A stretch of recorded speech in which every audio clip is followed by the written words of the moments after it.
Hey everyone, welcome back to the channel. So, in the last video, we explored the bubble sort algorithm, which is one of the most common and basic sorting algorithm. In today's video, we will be moving one step forward and learning about the selection sorting algorithm, which is another one simple sorting technique that helps us understand how sorting works from the scratch. And we will go over how it works, see a dry run example, and write a Python code for it, and understand where it's actually useful. So, so what exactly is selection sort and where it is used? The main core idea behind the selection sort is pretty simple. You keep selecting the smallest element from the list, means unsorted part, and move it into the correct position. So this we will be doing recursively, repeatedly, to get our list sorted. And talking about the use case, it is commonly used in the learning environment and smaller data sets, or where simplicity matters more than the efficiency and performance of the code. And in terms of the, if we compare it with the bubble sort, it is more efficient than the bubble sort because it takes less swaps than the bubble sort, and which can be helpful in the system where writing to memory is very expensive.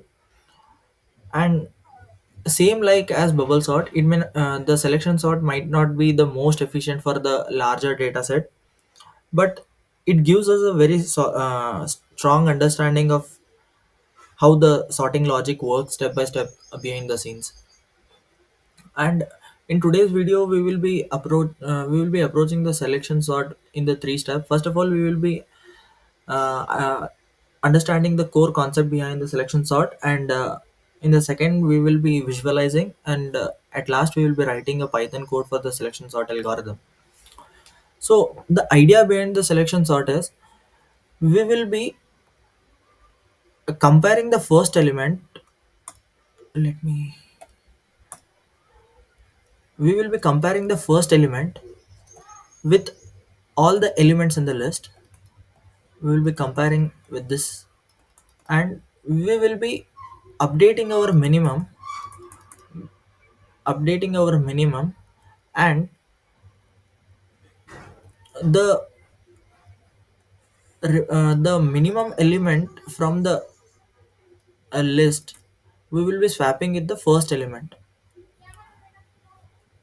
So in here case, we can see that 1 is smaller than 4. So in the first pass, we will be swapping after the whole iteration. We will be swapping the position of 1 will be coming in the zeroth index, and the fourth will be coming at third index. So let's see.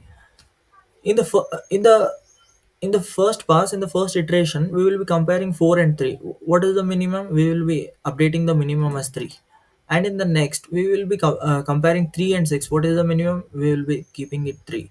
And in the next, 3 and 1, the now the minimum has changed to 1, and we will comparing 1 and 2, and the minimum is again 1, because after the first pass, we get this list. Here also we can see that our list is not completely sorted, but one thing which we can notice here is the most smallest element is at the correct position, which is 1. Now in the further steps, we will be not considering this because it's in the correct position, and this is the unsorted list.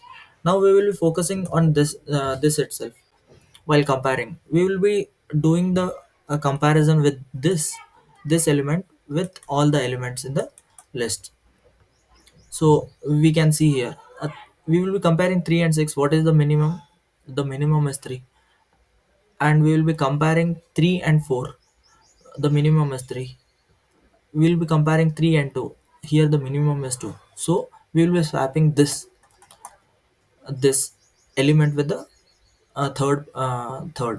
So 2 will be coming in in the position of 3, and 3 will be in the position of 2. So here also we can see that now the second most smallest element is in the correct position, which is this is this is becoming a sorted list, and this is now unsorted. So we will be starting the comparison from this itself. Now we will be comparing 6 with the 4, 6 with the 3, in the third pass. So in the third pass, we'll be comparing 6 and 4. The minimum is 4, and then 4 and 3. The minimum is 3.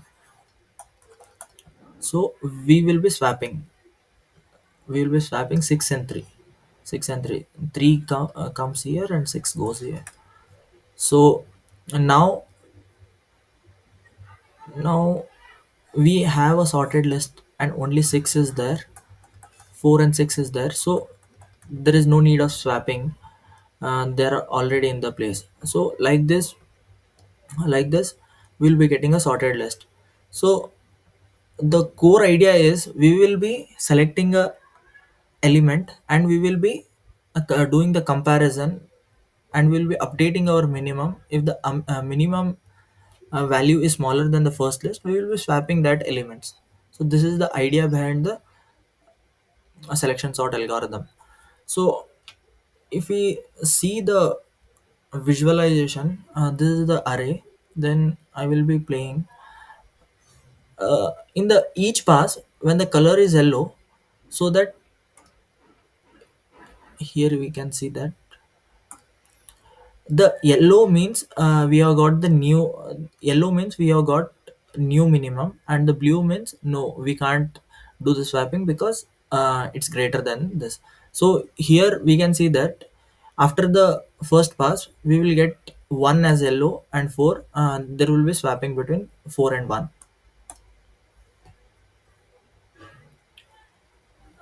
1 has changed to yellow, and then there will be swapping of 1 and 4. And now in here the 2 will be the yellow means the smallest, and there will be swapping. In the same way here 3 and 3 and 6 will be swapping, and at the last 4 4 will be swapping. So this is the core idea behind the selection sort visualization. And now we will be writing a code for selection sort in the Python. So I will be defining a function of selection sort.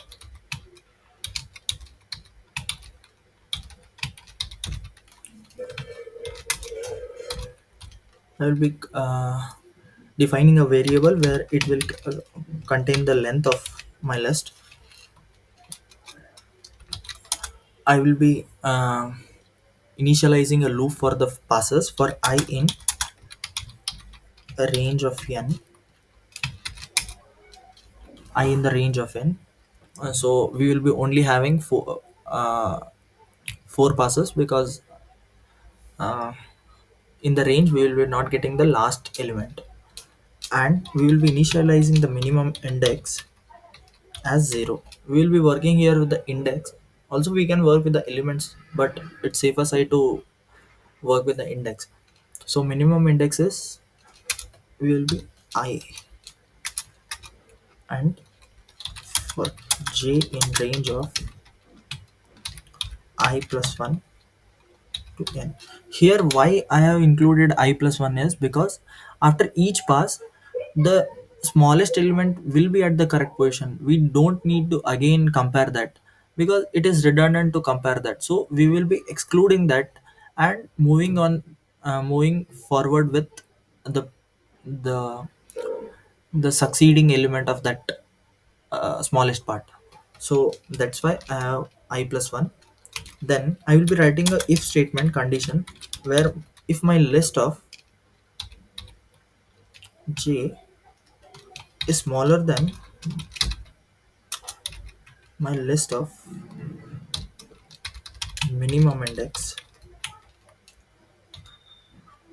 So at each pass the minimum index will be like 0, 1, 2, 3, and if it's smaller at last we will be swapping that element. So if it is smaller then the minimum index will become the j value, and this after one pass we will be swapping my list of I and my list of minimum index equal to.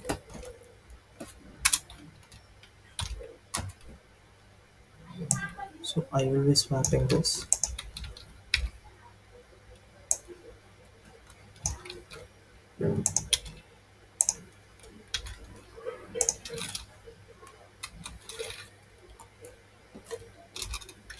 So at last I will be returning my list. Returning my list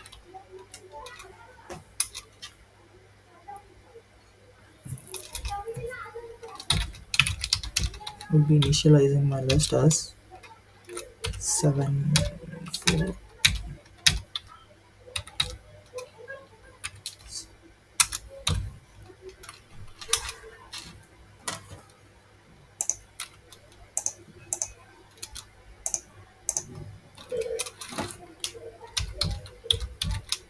Will store in the output by calling the function selections of my list, and then I will be printing the output.